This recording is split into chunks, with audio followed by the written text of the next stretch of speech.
Yon, what is up mga guys? So, ngayon check natin yung sawa ni Plaridel Pyro. So, last time kasi medyo nagmamadali ako kaya hindi ko na siya nabuksan. Diba, chinek lang natin yung laman. So, ito yung parcel na yon. So ngayon, kakabalik ko lang dito sa pinag-iimbakan ko.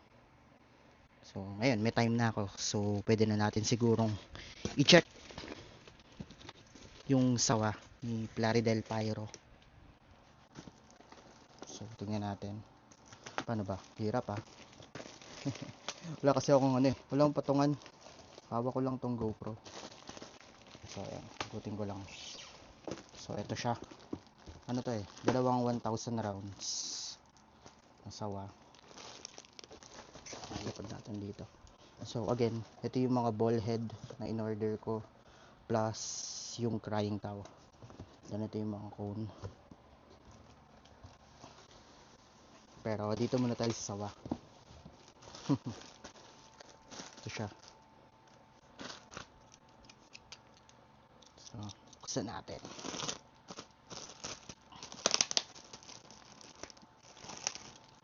Ito na lang din nakabalot tong plastic kasi nung na-ship out to, medyo maulan na yun yun na yung mga panahon na tuloy-tuloy na yung ulan, kaya yun, buti na lang safe na safe. Sa ibang seller kasi ano lang yung bubble wrap lang, walang plastic na ganito. Yan, nabuksan din sa wakas.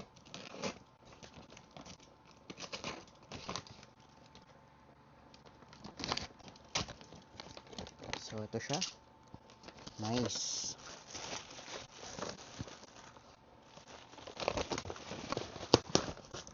Mukhang solid din. Teka,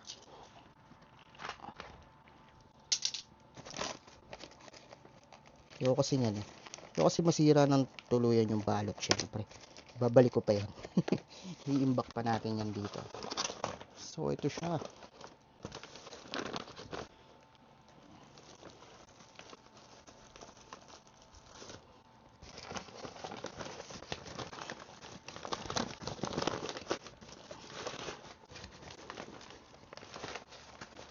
So yun solid. Ito siya guys.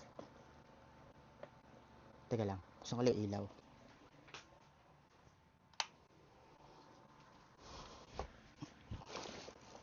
Parang wala naman nagbago. Kahit binuksan ko yung ilaw, madilim pa rin. Gayang konti. So yan, much better. So ito yung sawa na in-order natin dalawang 1,000 rounds. So ito yung label niya di Plaridel Pyro.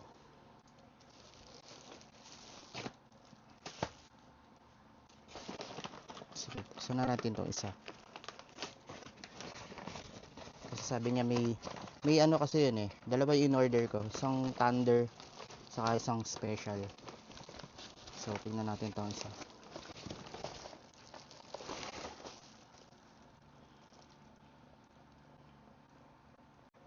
So ayun, naputol.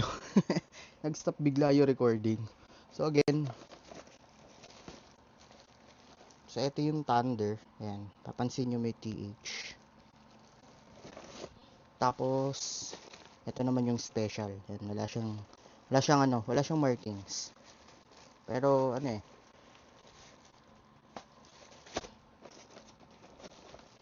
Ayan. Oo nga. Medyo mas mabigat nga tong mas mabigat tong Thunder. Obviously, dapat lang, 'di ba? Pero yeah, pag pinagtabi natin sila. Teka. Pagtabihin natin.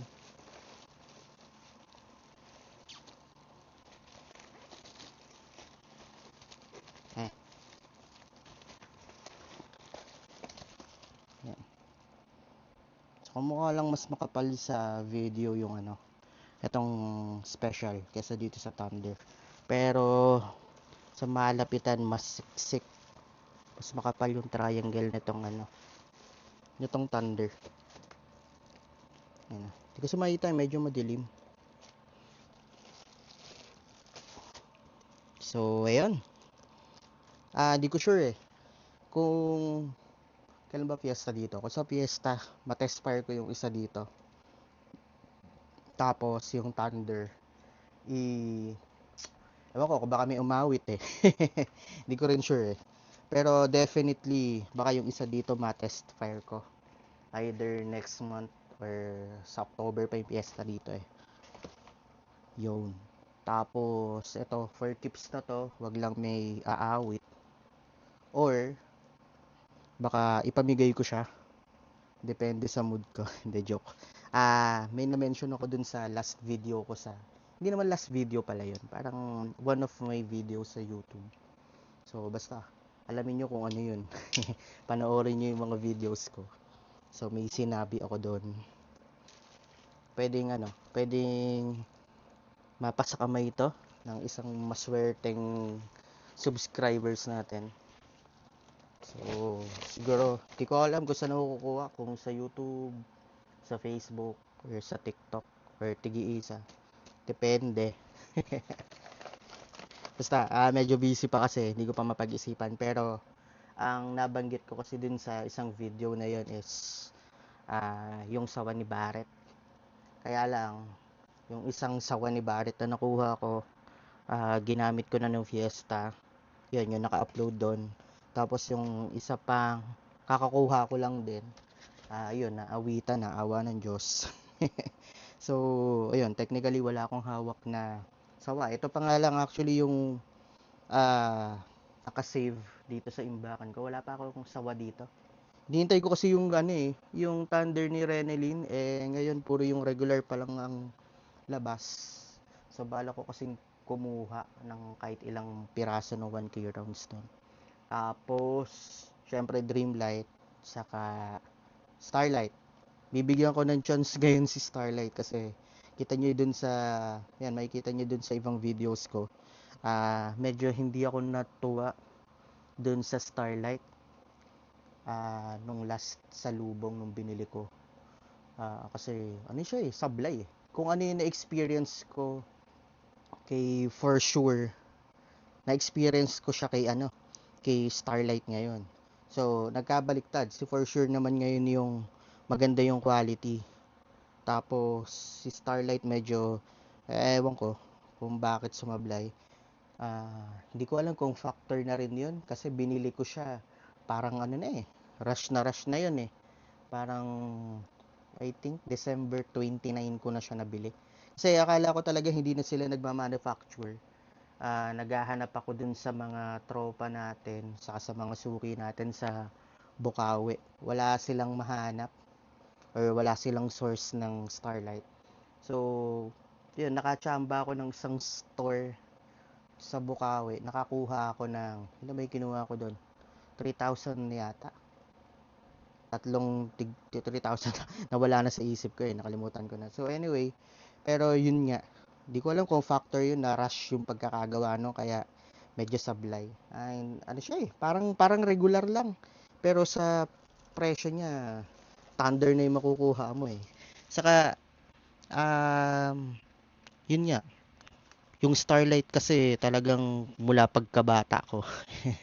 Talagang isa na yan sa pinakakilalang brand pagdating sa mga firecrackers, lalo na yung whistle bomb nila.